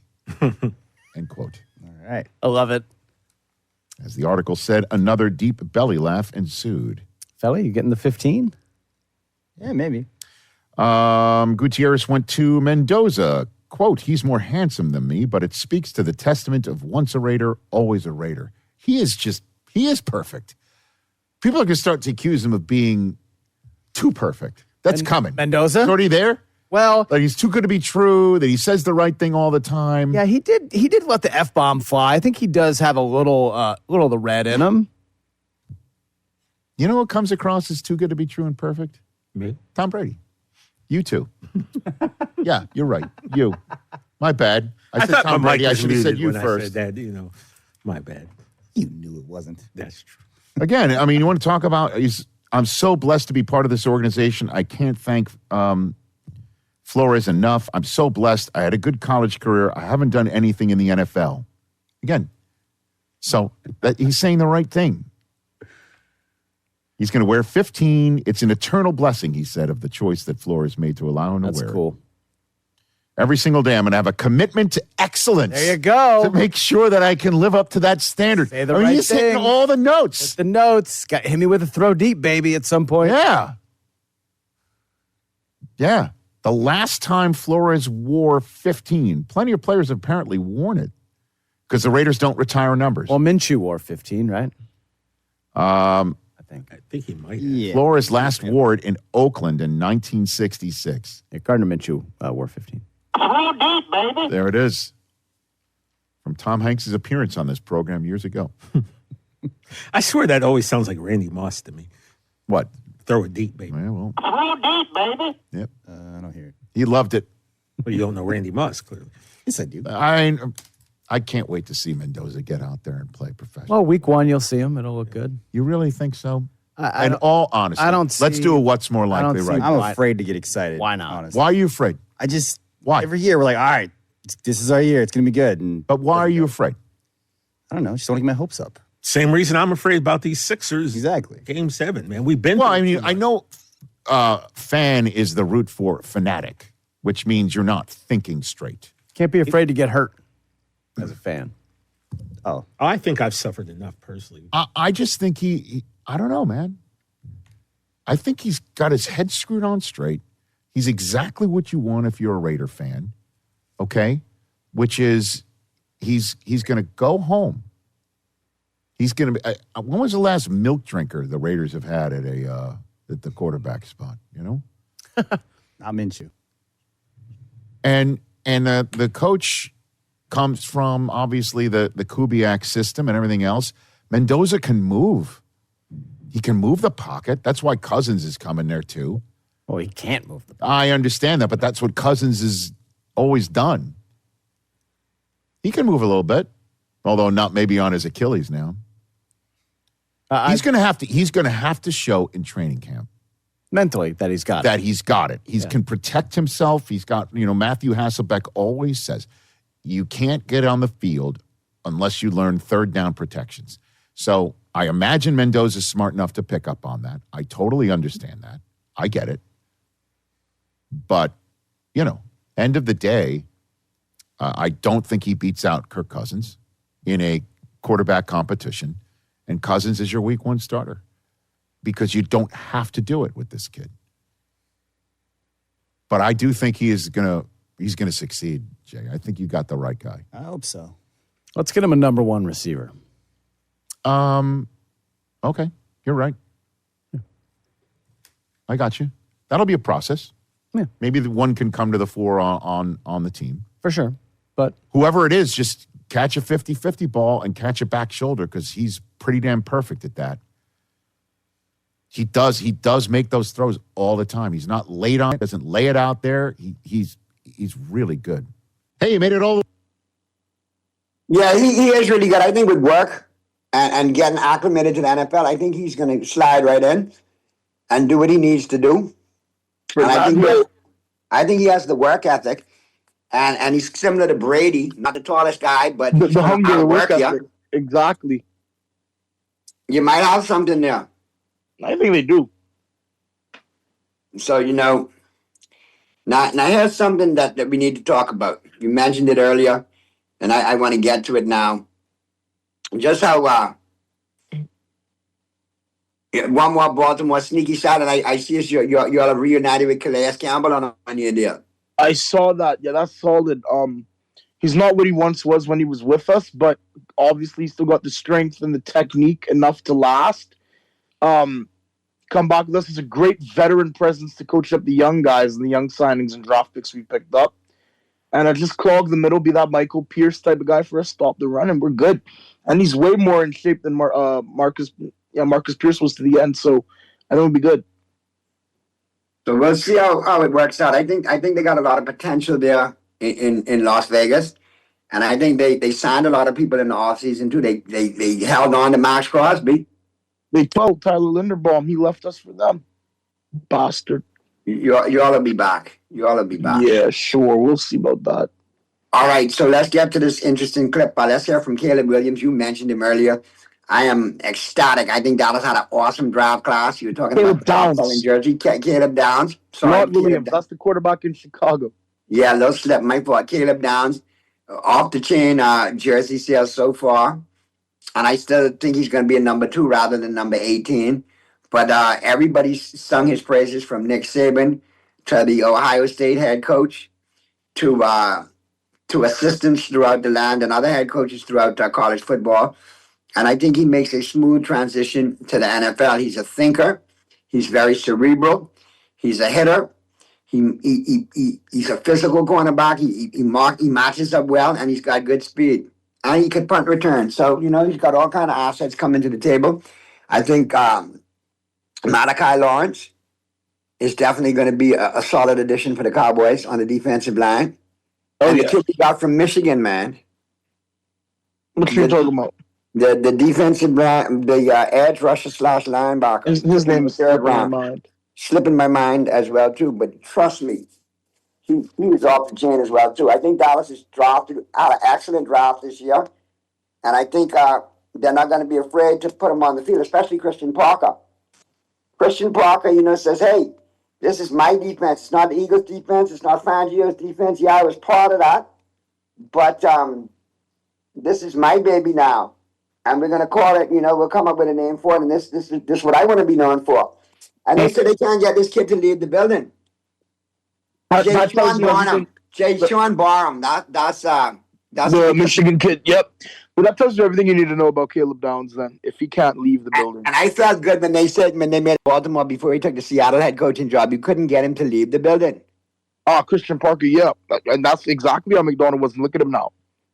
All right, let's hear from Caleb Downs, the number 1 pick of the Dallas Cowboys in this year's draft, and pencil him in as the starting safety on nickel corner for the Cowboys in Christian Parker's new revamped defense when the season kicks off this season. But let's hear from Caleb Downs, smart individual, played at Alabama and at Ohio State, so his pedigree is high, and he's got himself put together right. And what I like I said, he's cerebral. He will coach that defense up. He'll be like a coach on the field, making sure everybody's in the right position. Let's hear from Caleb Downs.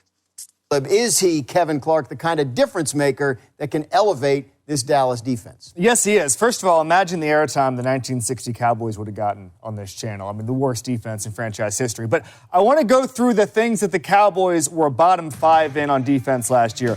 Bottom 5 in yards after catch. Bottom 5 in tight window throws allowed. Bottom 5 in deep balls. 5 in opponent completion percentage. Caleb Downs can solve almost all of those problems. Yes, he struggles with tackles, but he'll get there. He can play at every level of the defense. 44 snaps at the line of scrimmage. 241 as a box safety. 240 as a free safety. He was everywhere. He can slot. He can line up an outside corner. He can be wherever you need him to be. He is an eraser. He is the number 1 pick for me that could have changed everything, and he will. The Cowboys will be NFC contenders. Yeah, just a perfect fit for this defense. I know Christian Parker doesn't want to call it the Vic Fangio defense, so we won't. We'll just say that around the NFL, a lot of defenses seem to emulate this one guy who's been really good coaching the Philadelphia. What he asks of his safeties is a lot. They need to rock and roll pre and post snap. They want to disguise their intentions before the snap. They want to, even after the snap, disguise what their responsibilities are. They play light boxes, and so they need their safeties to run up and play the run. They need them to read the route distributions. They need them to poach routes coming over the middle of the field. Caleb Downs can do all that. He's not necessarily like the all-world playmaker. He's not like the physical force that a Nick Emenwari is, but those instincts, that intelligence, that ability to really play anything you need your safeties to do, that is rare. That is really hard to find, and it's going to be a difference maker for the Cowboys, no matter what this defense is called. Yeah, I'm sorry. I'm just going to think about how this maps onto the Philadelphia Eagles defense because it's a helpful exercise. And it's a very, very good defense. So Cowboys fans should be excited about the prospect. I also think they should be excited about the fact that some of the players who are already on the roster do have some similarities to Philadelphia. I mean, the Eagles' best pass rusher is Jalen Carter. I think the Cowboys' best pass rusher now is Quinnen Williams. Similar role. DeMarvion Overshown in some ways reminds me of Nakobe Dean because of his run and chase ability and upside as a pass rusher. But Downs, to me, is maybe the most interesting player when you think about the two defenses because while, Bill, you make some excellent points about how his versatility will allow them to show too high, rotate to one, and vice versa, I actually think in sub packages, he might be used as a big nickel, like Cooper DeJean, who I think has some similarities to him. You want him close to the line of scrimmage. He is a phenomenal tackler. You want him as a threat, as a blitzer. And I think safety is where the Cowboys are actually a little bit better off. I think they need more corners and an additional linebacker. But I'd be very excited about the idea of Downs playing that role because we know how impactful DeJean, has been in Philadelphia.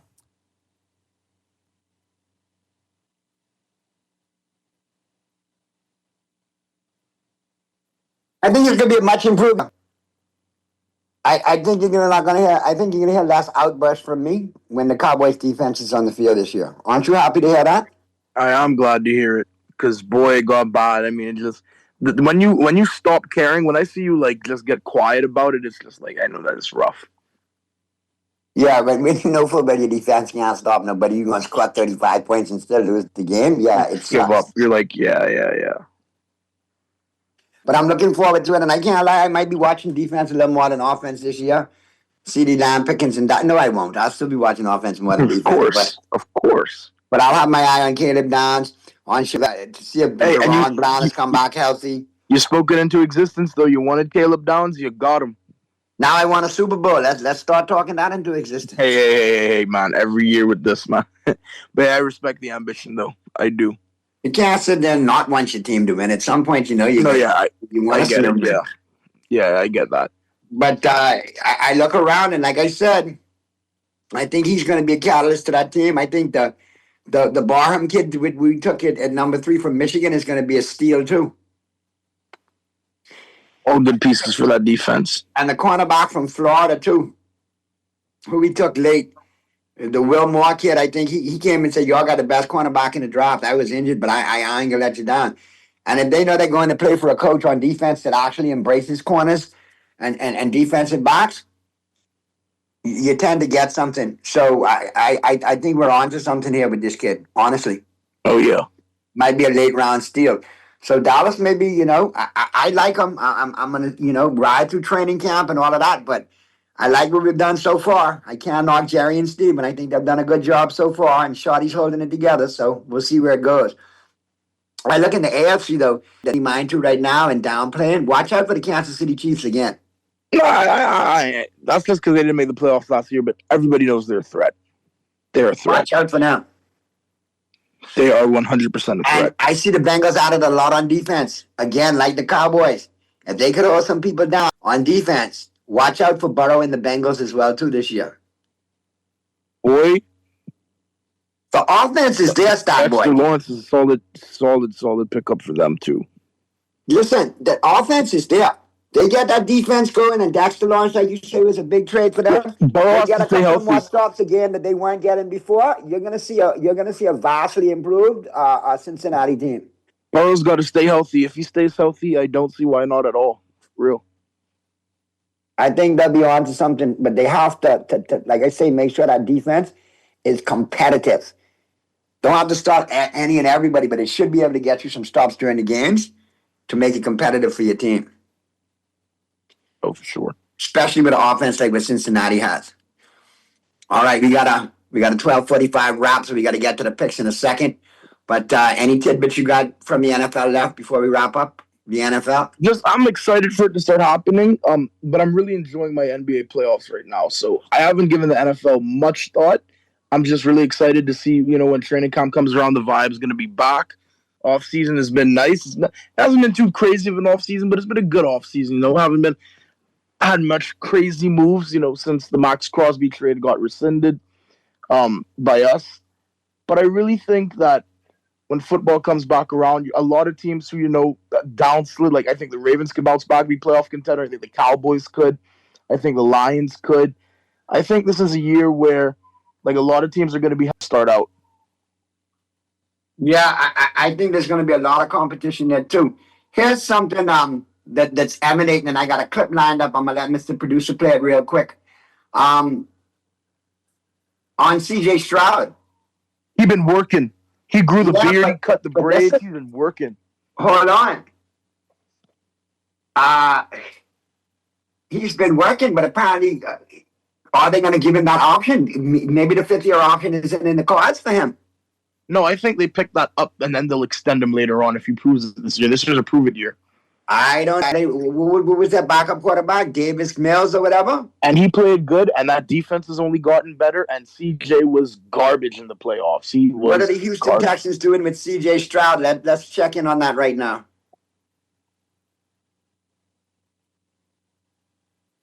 I don't think it's an overstatement, guys, to say that he's the biggest X factor in the league, because we just saw the Seattle Seahawks ride above average quarterback play, okay, and an elite defense to a Super Bowl, okay?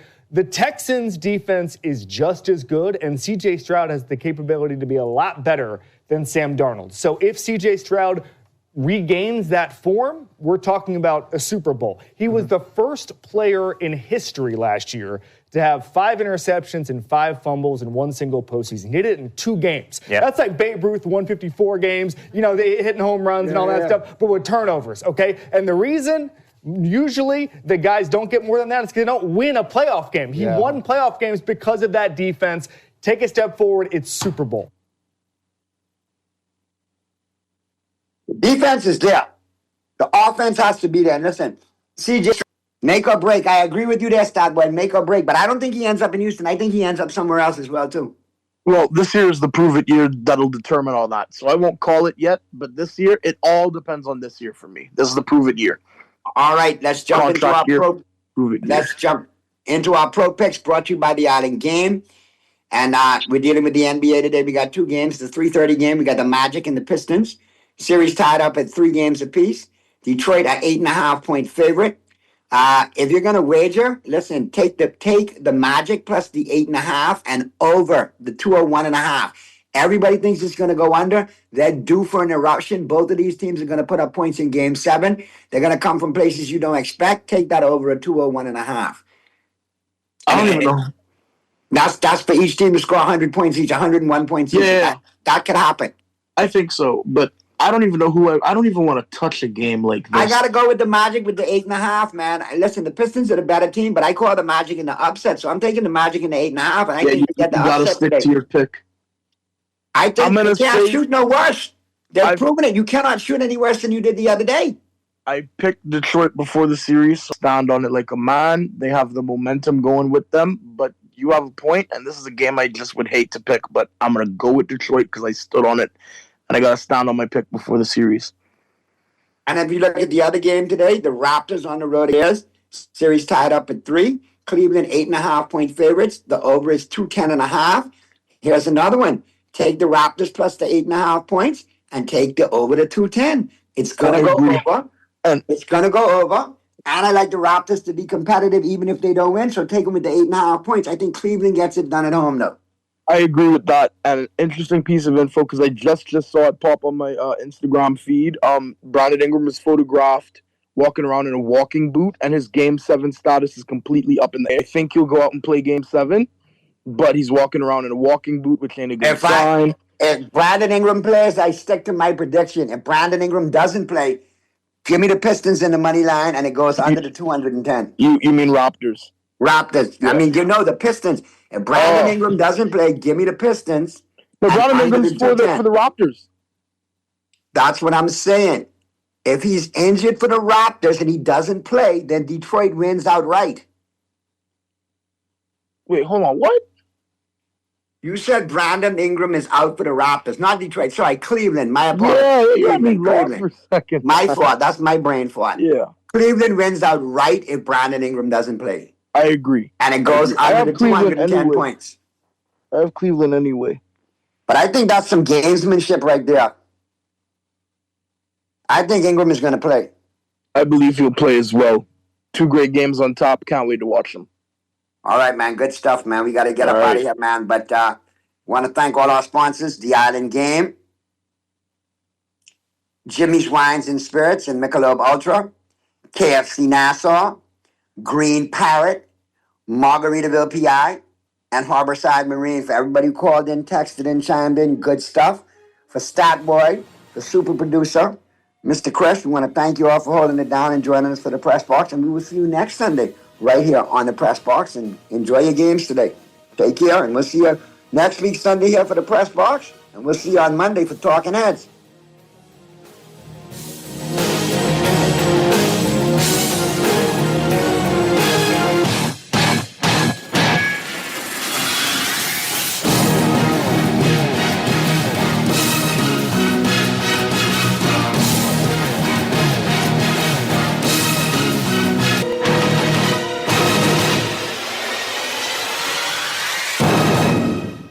KFC got that crispy onions crunch. Take a bite, it's a smile. Sweet onion sauce drip, happy running down my side. Pepper jack cheese, bring a little playful wow. Brioche bun soft like a cloud on this ride. KFC, get chicky with it. Hey. Taste the sweet side of things. Every single bite, so litty. Got my whole crew doing that thing. Crispy onion, sweet onion sauce. Pepper jack cheese, going on. Introducing the new Sweet Chicky Chicken Sandwich at KFC. Let's get chicky with it. The world is changing. It's bringing new challenges, but also new opportunities. The truth is, our economy always left too many Bahamians out. Now we're opening new doors in agriculture, tourism, energy, entrepreneurship, providing grants, scholarships, national service, and upskilling. A new generation is rising, and we're finally moving in the right direction, building an economy that includes everyone. Paid for by the PLP. At Star General, you can go gold. Comprehensive car insurance covers loss or damage from accidents, fire, theft, and third-party liability. But the Gold package gives you increased coverage for rental car and windscreen, personal accident, medical benefits, deductible waiver, and 24-hour roadside assistance where available. Our Star General Gold package also gives you up to $2,500 for accidental damage to a rental car anywhere in the Bahamas. Go gold with Star General. Insurance made simple. Play with Island Games. We making dreams come true. Play with Island Games. We paying more out to you. Don't mind the noise in the market. You getting cash in your pocket. 'Cause Island Games is spicy and spicy is tradition. So when you play Island Games, we putting Bahamians first. Guaranteed to pay. Island Games. We like them mother jokers like to computer. Island Games. We gonna make your dreams come true. We playing with Island Games. This is Guardian Radio 96.9 FM. Fresh news, smart talk, all day.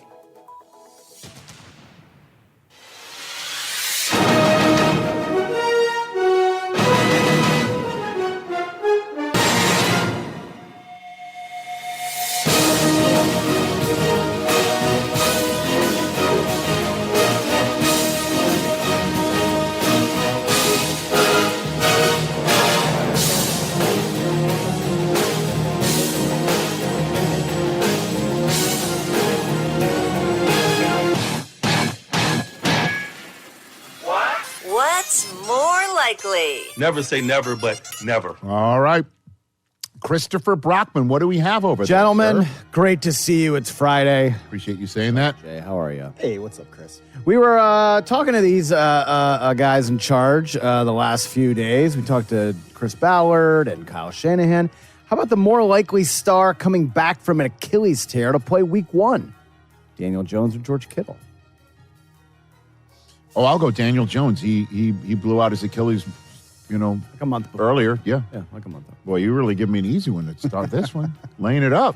Yeah, I imagine the guy that blew out his Achilles sooner I don't know. has a better chance to return earlier than one would expect. Doesn't seem like it was that long ago, that's all. I mean, George, I put nothing past George Play Kittle. week 1. I'll go Daniel Jones. All right. What else you got over there? How about this? We talked to these head coaches yesterday. Who's more likely to win their division this year? The 49ers or the Commanders? I'll go 49ers. They almost won it last year. Commanders were very far from winning it last year. Plus TJ's Cowboys are going to win the division, right? Naturally. You're at full strength. I don't know. All I heard about is how great the Rams are. Are you? Which one? All right, I'll flip it on you. Which one would you choose? I think I would take the Commanders. Why would you say that? Just to be opposite to you because he don't mean it. Easier division. Come on. You don't think it's an easier division? No. Okay. No, nothing's easy. No. All right. The NFC is the hardest division in football. So we got the most Super Bowl championships. So the eventual Super Bowl champions go into the house of the 49ers on the night the 49ers could be the 1 seed in the NFC. They don't do it. Seattle then sees San Francisco again, blows them out to host an NFC championship game against the Rams that was essentially the de facto Super Bowl that the Rams could have won. And this guy is saying the NFC East, with the Eagles one and done by that San Francisco team, and then has no one else make the playoffs and have two teams in the division. How many? I said two teams in the division, pick 3 times in the top 10. Yeah, that means we're and then now. The other team in the division that didn't make the playoffs moves up from 12 to 11 to choose. That division's better than the NFC West. Did I get that? Did I get all of that right? The top 2 odds for the Super Bowl are the Rams and Seahawks. Okay. The next NFC East team is 10th. The top how many odds? Top 2. The top 2 odds. I said, okay, we're going to stop doing it. I don't think we're probably not. Come on, man. I know you got your cowboy flag. Well, look, how many times going back to the Super Bowl is hard, right? Hard. Okay, so are the Seahawks going to become champions again? How about this? They probably won't. Let me handle this for you, sir. Yes. More likely team to win the NFC East this year, Cowboys or Commanders? Commanders. Okay. See, now he's being unserious. What else you got over there? I'll do what you do, Rich Eisen. What about the Giants? You give me an option that's not one of the options. Okay. But I don't sound like that, though. You are not serious people. How about this one? We're talking a lot about the Rams and the Ty Simpson pick. Is it more likely we have an overreaction Monday topic this year of Rams should start Simpson or Stafford is an MVP finalist? Oh, Rams should start Simpson is an absurdity. An absolute absurdity. You absolutely cannot say that. Now, there's 2 ways in which that's an overreaction Monday subject matter, okay? Is that Stafford plays so poorly, it's just, I got to see what the rookie looks like.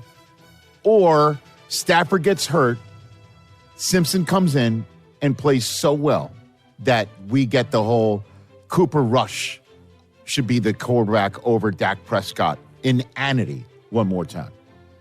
Real conversation at the time.